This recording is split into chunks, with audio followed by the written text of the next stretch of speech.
Have you ever felt overwhelmed by the complexity of spiritual practice? Have you read countless books, memorized long scriptures, and yet still found yourself struggling with anxiety, anger, or confusion? What if the key to transformation wasn't in doing more, but in remembering just a few simple, powerful truths? Welcome back to the channel. Today we explore a legendary verse of only 108 words, a compact teaching attributed to the great sixth patriarch, Master Huineng. Though brief, these lines contain the distilled essence of a life of awakening. If you truly understand and embody them, your path will never be the same. This verse is not philosophy. It is not poetry. It is a mirror, a roadmap, a revelation. In an era where people chase complex systems, this is simplicity shining like a diamond in the mud. These words offer a direct transmission of insight, not to the scholar's mind, but to the seeker's heart. So let's begin. Keep your heart calm, and you'll need no external rules. Walk straight, and no meditation will be forced. Kindness is shown in caring for your parents. Righteousness is felt in compassion for others. Harmony grows from humility, and peace is the fruit of patience. If you can spark fire from wood, a lotus will bloom from mud. Do you see how the spiritual path begins here? Not in rituals or robes, but in daily integrity. When your heart is calm, you automatically observe what's true. You don't need to memorize commandments, you embody them. When your actions are honest, you don't force yourself to meditate. Your whole life becomes meditation. True practice is not separate from living. It is how you live. Bitter advice is healing medicine. Harsh words can be purest guidance. Admit fault to gain wisdom. Concealing faults leads to delusion. Live each day with benefit for others. Enlightenment is not bought with kinds. This is not just moralism, it's psycho-spiritual alchemy. The ego resists criticism. But every piece of advice that stings carries hidden treasure. When you let yourself be corrected without resistance, you access new layers of intelligence. When you defend your faults, you build a fortress around ignorance. When you expose your flaws to the light, they dissolve. This is the humility that liberates us. And when you serve others daily, not for recognition, but as your way of being, you don't need to buy blessings. You become one. Seek your Buddha nature within. Why chase the mysteries outside? Follow these teachings, and paradise appears not in the next life, but in this very breath. This closing is everything. You are not broken. You are not lacking. You don't need to climb mountains or earn divine favor. You need only to return inward. To look not with the eyes, but with awareness. Paradise is not a future reward, it is the peace that arrives when your mind stops chasing. So why 108 words? Because 108 is a sacred number. It represents the wholeness of the universe, the full cycle of human afflictions, and the beads of a mala used for chanting. In these 108 words, Master Huineng gives us a complete spiritual technology. And here's the miracle. You don't need to be enlightened to benefit. Even reading this verse daily can plant seeds of transformation.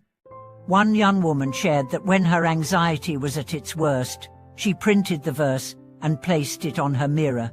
Each morning, she recited it while brushing her teeth. Slowly, her reactions softened. Her voice changed. Her relationships healed. It was like the words rearranged my DNA, she said. That is the power of truth.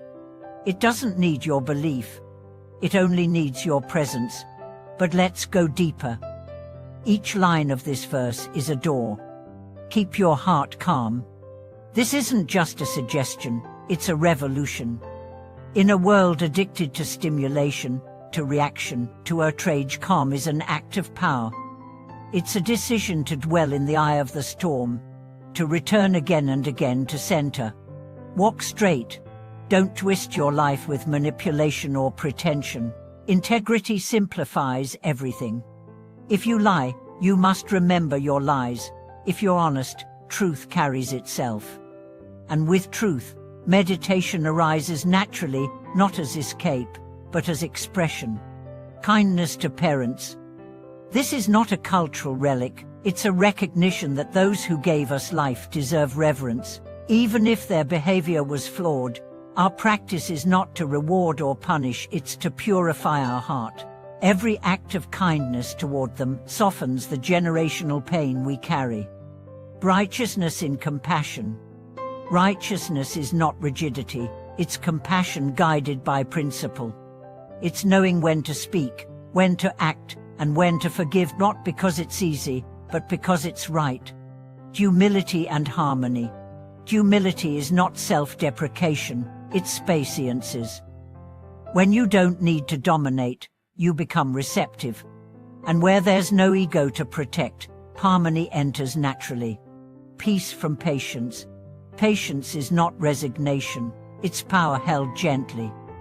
It's breathing when provoked. It's listening when misunderstood.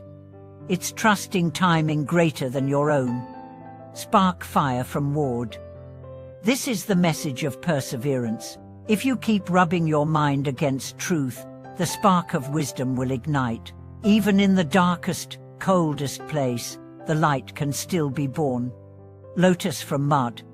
You don't need a perfect life. You need roots. Even suffering can be soul for the sacred. Don't curse the mud, grow from it. Bitter advice, harsh words. These are your spiritual gym. They build muscles the soft comfort never will. If you stop defending your wounds, they can finally heal. Admit fault, gain wisdom. This is the essence of transformation. The humble learner evolves. The proud defender stagnates. Serve daily, and not occasionally, what for display. Daily, make your life a continuous offering. This is the secret to eternal relevance. Don't buy enlightenment. You can't pay your way to peace. You live it, you breathe it, you become it. Seek within. The last instruction is the highest. No teacher can hand you freedom. They can only point. Your soul walks the path. The sixth patriarch's verse isn't for monks alone. It's for anyone navigating life with sincerity. You can be a student, a parent, a worker, a leader. These 108 words will meet you where you are and raise you. They are not commandments. They are companions. They walk beside you. So memorize them if you can.